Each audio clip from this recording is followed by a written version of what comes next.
In the 5th century AD, while the Western Roman Empire was collapsing into fragmentation and war, while the Huns were burning their way across Central Asia, while the ancient world was, in almost every direction, coming apart at its seams, one empire was doing something different. It was calculating the value of pi to 4 decimal places. It was performing cataract surgery. It was writing poetry in Sanskrit that scholars still study as among the most sophisticated literature ever produced in any language.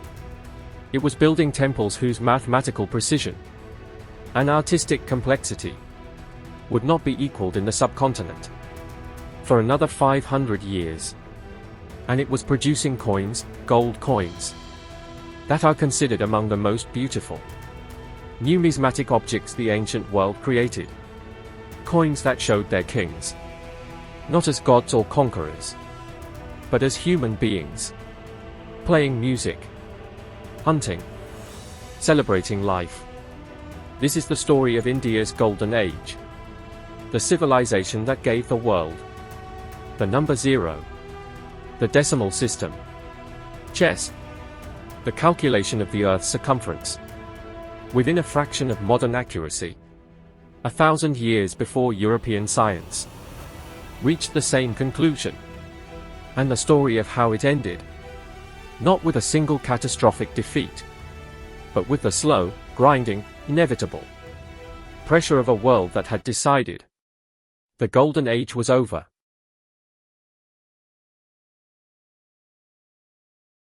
To understand what the Gupta Empire was, you first need to understand what it replaced. After the collapse of the Maurya Empire, the civilization of Ashoka, whose Buddhist inscriptions on stone pillars across India represent one of the most extraordinary state communications in the ancient world, the subcontinent had spent 5 centuries in a state of productive but politically fragmented complexity. Multiple kingdoms, multiple traditions, multiple languages and philosophical schools, competing, synthesizing, and producing the extraordinary cultural richness that would become the foundation of everything the Guptas built. The ideas that would define India's golden age were not invented by the Guptas. They were developed over centuries by scholars, mathematicians, physicians, and poets, working across the fragmented kingdoms of post-Maurya India. What the Guptas provided was the one thing those scholars could not provide for themselves: stability, patronage, a single political authority, powerful enough to protect the conditions in which extraordinary intellectual work becomes possible. The family that would unify the subcontinent and produce its greatest civilization began as regional lords in the Magadha region, the heartland of the Ganga plain. Their early history is obscure. We do not know with certainty when the dynasty began, or what allowed its first rulers to rise above the other regional powers of the 3rd century. What we know is what they became, and what they became should make every person who has never heard of them feel the specific weight of how much the world has forgotten.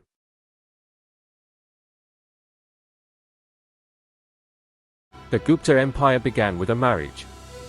Chandragupta I, the first Gupta ruler to take the title Maharaja, King of Kings, married a princess of the Licchavi clan around 320 AD.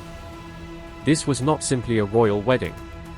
The Licchavi were one of the most historically prestigious lineages in Indian history. Their republic traced back to the time of the Buddha himself, 6 centuries earlier. By marrying into this lineage, Chandragupta I did something that military conquest alone could not accomplish. He bought legitimacy with a ceremony to commemorate the alliance. Chandragupta I did something unprecedented in Indian coinage. He minted gold coins showing himself and Kumaradevi together, a husband and wife. equal in size, equal in presence, on the same coin. In a world where gold coins were the primary medium of political communication, reaching merchants, officials, and ordinary people. In every market from Bengal to Sindh. This was a declaration, not just of a marriage, but of a new kind of power. Chandragupta I ruled for perhaps a decade. In that decade, he established the foundations, the political alliances, the territorial base, the dynastic legitimacy that would allow his son to do something the subcontinent had not seen since Ashoka. Unify it. His son's name was Samudragupta. And historians who study Indian history will tell you he was one of the most extraordinary rulers any civilization has ever produced.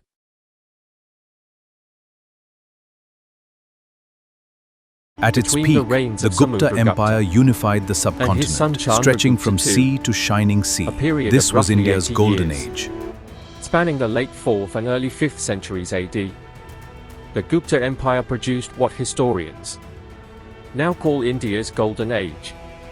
Samudragupta left an inscription on a stone pillar at Allahabad, an inscription so extraordinary that historians have struggled to categorize it. It is not simply a list of conquests. It is a poem, written by his court poet Harishina, in sophisticated Sanskrit verse, describing military campaigns as literary achievements, as if the king's wars were as worthy of aesthetic appreciation as his patronage of the arts, which, in Gupta civilization, they apparently were. Let us be specific about what India's golden age produced, because the list is extraordinary enough to require specific enumeration. Aryabhata, working in the Gupta period, he calculated the value of pi to 4 decimal places.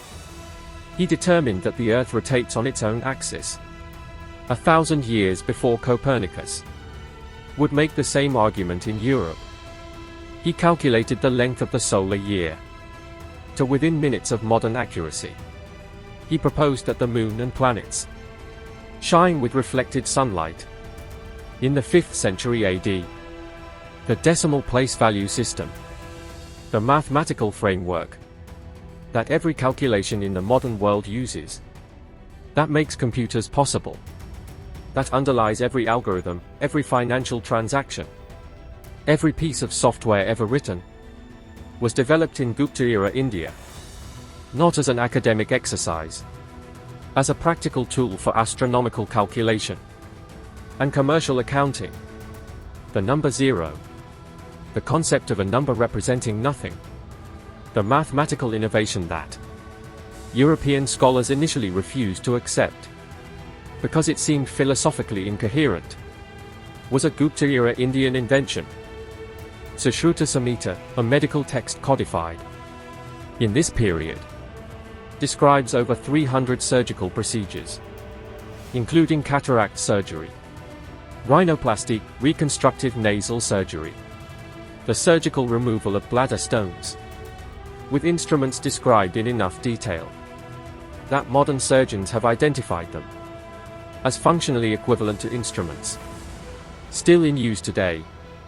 Kalidasa, the playwright and poet, whose work was produced under Chandragupta II's patronage, wrote Sanskrit drama of such sophistication that Goethe, when he encountered it in translation in the 18th century, wrote that it combined heaven and earth in a single work. And the temples, the sculptural programs of Gupta-era sacred architecture, represent a refinement of Indian artistic tradition that later periods drew on, imitated, and never quite surpassed. The specific softness of Gupta sculpture, the way it depicted the human form, not as an ideal type but as a living presence, influenced Buddhist and Hindu art across Southeast Asia for centuries after the empire that produced it was gone. 0. Decimal mathematics, cataract surgery, the rotation of the Earth, the correct length of the solar year, Sanskrit literature that moved Goethe, art that shaped a continent's visual tradition. All of this in one civilization, in roughly 1 century. And then the Huns arrived.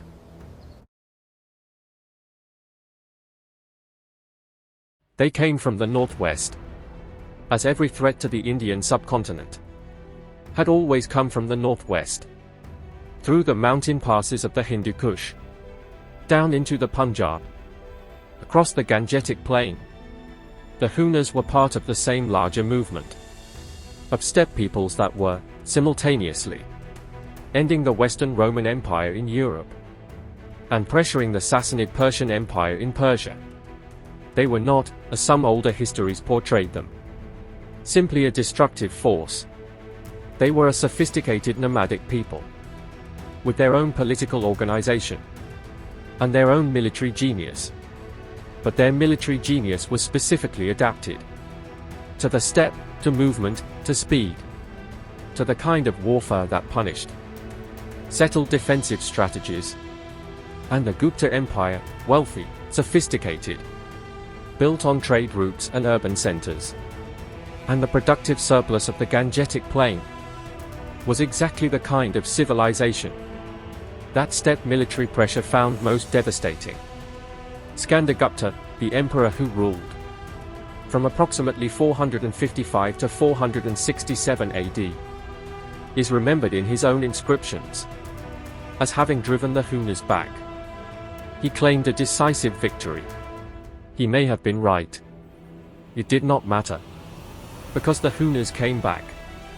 And each time they came, the Gupta response was more fragmented, more dependent on regional lords, who were simultaneously managing their own relationships with the invaders, and less coherently organized than the previous resistance had been. The Gupta Empire's political structure, based on a network of feudatory relationships with regional kings who acknowledged Gupta sovereignty and paid tribute but maintained their own armies, worked brilliantly in conditions of stability, in conditions of external military pressure. It had a specific, fatal vulnerability. The feudatories could survive the Hunnic raids by accommodating the Huns. The central Gupta authority could not. And behind the military pressure, almost invisible in the historical record, but visible in the archaeology, the economy was contracting. The trade routes that had brought the wealth that patronized Aryabhata's mathematics and Kalidasa's poetry and the temple builder's art were being disrupted. The urban centers that had sustained the universities and the hospitals and the astronomical observatories were shrinking. The Golden Age had been sustained by very specific material conditions. When those conditions changed, the gold stopped flowing.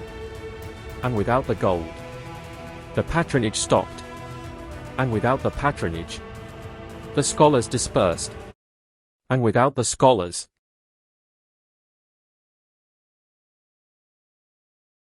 the Gupta Empire did not end in a single catastrophic moment. No final battle. No sack of the capital. No last emperor led away in chains. It ended in the way that most great empires end. Gradually, in the margins. In the quiet desertion of the feudatories, who had once been the system's backbone. In the slow contraction of territory, and legitimacy and resources, that eventually left the center with nothing to command. In the 6th century, regional powers that had nominally acknowledged Gupta sovereignty began to govern as independent kingdoms. Not through dramatic rebellion, through the quiet logic of rulers who had been managing their own affairs for long enough that the formal acknowledgement of a distant imperial authority had become an increasingly empty gesture. In the former Gupta northwestern territories, Huna kings ruled directly. Toramana and his son Mihirakula, whose persecution of Buddhist monasteries is recorded by the Chinese pilgrim Xuanzang as a vivid memory of destruction. that the Buddhist communities had not recovered from. By the time Xuanzang visited, a generation later, the universities that the Golden Age had built, the libraries, the communities of scholars, disrupted, dispersed, some destroyed. The coins tell the story most clearly. The Gupta gold coins of the 4th and early 5th century. Those extraordinary artistic objects, depicting kings playing music and hunting, are among the most beautiful numismatic works the ancient world produced. The coins of the later Gupta period are thinner, less refined, the royal portraits less detailed, the gold less pure. An empire communicates its condition through the quality of what it mints. And the later Gupta coins were saying something that the royal inscriptions would never admit directly. We are running out of what made us great. The last Gupta king whose existence we can confirm with certainty ruled in the early 6th century. His inscriptions cover a territory that was a fraction of the empire his ancestors had governed.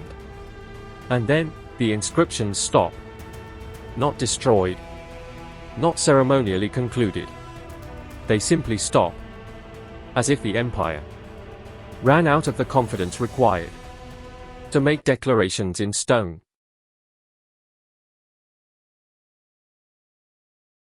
Here is what the collapse of the Gupta Empire did not destroy.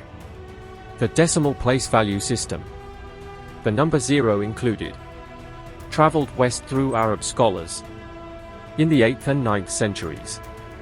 The Arab mathematician Al-Khwarizmi, whose name gives us the word algorithm, worked explicitly from Indian mathematical traditions. By the time the system reached medieval Europe, it was called Arabic numerals.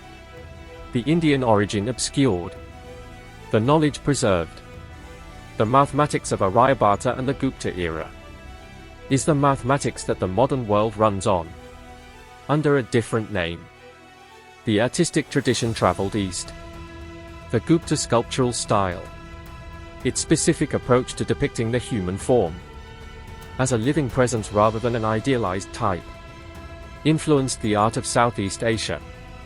For centuries after the empire that produced it was gone, the temples of Cambodia, the sculpture of Java, the Buddhist imagery of Thailand and Myanmar, all carrying, in their visual conventions, the DNA of India's Golden Age, transmitted through the trading networks and missionary journeys of a civilization that had ceased to exist as a political entity before most of these traditions were fully formed. And Nalanda, the great Buddhist university of the Gangetic Plain, whose library, according to medieval accounts, contained millions of manuscripts, operated for nearly 8 centuries. After the Gupta Empire that had patronized it was gone, students came from China, Korea, Japan, Tibet, Central Asia, and Southeast Asia to study at Nalanda. The Chinese pilgrim Xuanzang spent years there in the 7th century and left detailed accounts of a university still functioning at extraordinary capacity, decades after the empire that had built it had ceased to exist. The ideas outlasted the power that built them. They always do.